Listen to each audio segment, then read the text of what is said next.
Every single human civilization on Earth, separated by thousands of miles and thousands of years, somehow came up with the same creature. Wings, fire, scales, a dragon. The Chinese had them, the Europeans had them, the Aztecs had them. People who had never met, never traded, never communicated, all drew the same monster. So here's the question that nobody actually answers. Why? Today, we're going to find out why dragons exist in every culture on Earth, what science actually says about where the idea came from, and whether something like a dragon could have ever been real. Because the answer is stranger than the myth itself. The universal dragon. Let's start with how weird this actually is. When two cultures independently invent something, like farming or boats or music, we say, that makes sense, because those things solve real problems that humans everywhere face. But dragons? Dragons don't solve a problem. Dragons are terrifying. So why would every civilization on Earth, independently, invent the exact same terrifying creature? The Chinese dragon is long, serpentine, controls rain and rivers. The European dragon has bat wings, breathes fire, and hoards gold.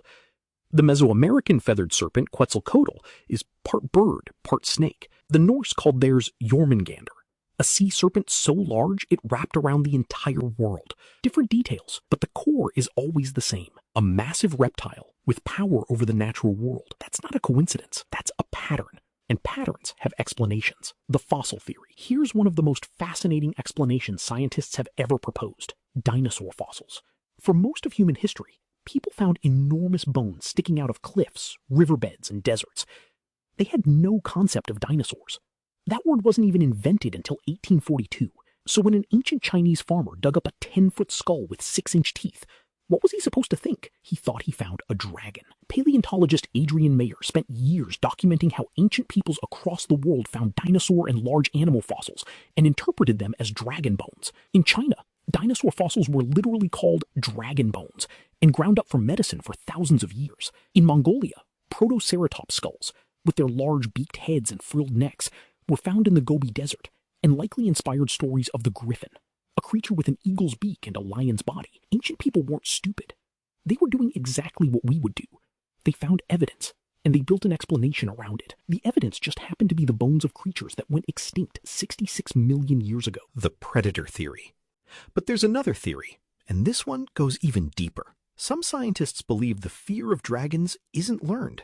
It's built in. Think about what a dragon actually is. It flies, like the eagles and hawks that hunted our ancestors from above. It has scales and moves like a snake, the most common cause of death for early primates.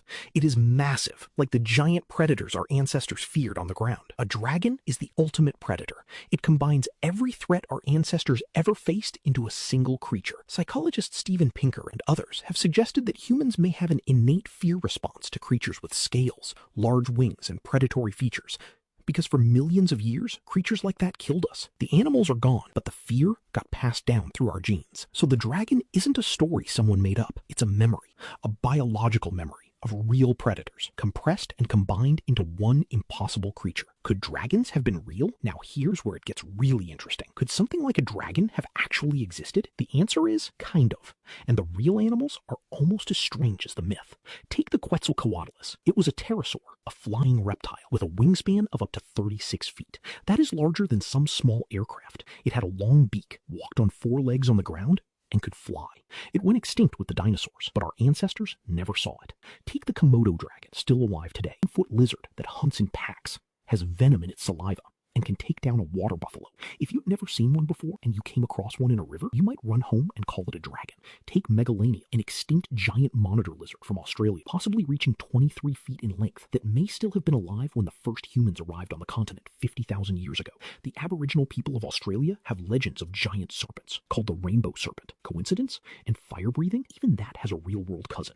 The bombardier beetle fires boiling hot toxic chemicals from its abdomen as a defense mechanism. Scaled up to dragon size, that's basically fire breath. Nature almost built a dragon. She just never quite finished. So why did the dragon story survive while other myths faded? Because it was useful. Dragons in stories always represent something. In Europe, the dragon guards treasure. It became a symbol of greed and the things worth risking your life for. In China, The dragon controls rain. In a farming civilization where drought meant death, in Mesoamerica, the feathered serpent represented the union of earth and sky. The dragon adapted.